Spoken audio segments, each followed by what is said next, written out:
Hello friends, स्वागत है आप सबका हमारे चैनल ज्योतिष में। काफ़ी दिन हो गए हैं मैंने कोई वीडियो नहीं बनाया, तो आज आप सबके रिक्वेस्ट पर मैं एक नया वीडियो बना रही हूँ। आज मैं आप लोगों को बताऊंगी कि आपके हाथ में लव मैरिज की रेखा है या नहीं। तो आइए इसे हम एक हाथ के इमेज के द्वारा समझते हैं। तो आप ये जो स्क्रीन पर एक हाथ का इमेज देख रहे हैं, तो पहले हम बेसिक चीज़ों को समझ लेते हैं। हार्ट लाइन जो यहाँ से आपको ऊपर की ओर बृहस्पति क्षेत्र की ओर जाती हुई रेखा दिख रही, इसे हम हार्ट लाइन कहते हैं। और यहाँ से एक नीचे की ओर रेखा जाती हुई आपको दिख रही है, इसे ब्रेन लाइन कहते हैं। और ये इसे हम जीवन रेखा कहते हैं।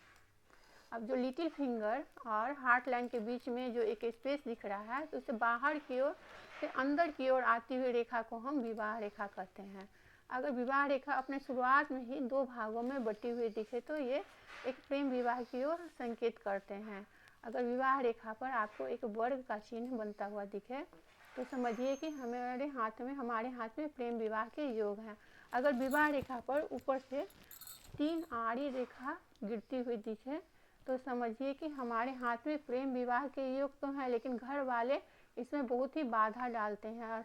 और घर वालों के विरोध की वजह से जिनके हाथ में ये रेखा होती है, वे चुपचाप जाकर एकांत में जाकर अपने साथी के साथ शादी कर लेते हैं।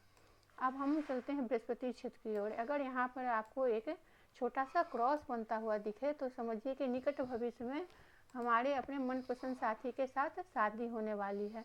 अब हम शुक्र पर्वत की ओर चलते हैं। अगर यहाँ पर जो स्क्रीन पर आपको जो गोल घेरा दिख रहा है, इसे हम शुक्र पर्वत कहते हैं।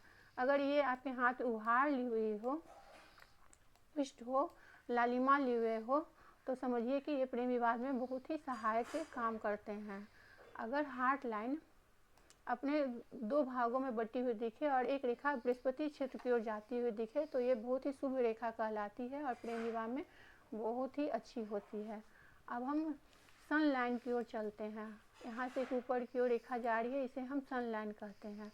और अगर विवाह रेखा से कोई रेखा आकर यहाँ पर मिलती हुई दिखे, टच करती हुई दिखे, तो ये बहुत ही सौभाग्यशाली रेखा कहलाती है और ये प्रेम विवाह में बहुत ही सुंदर रेखा मानी गई है।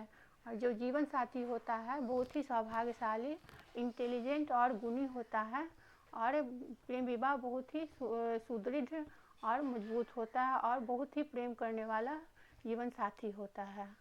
अगर आपको मेरा ये वीडियो पसंद आए तो इसे एक लाइक और कमेंट ज़रूर करें। धन्यवाद।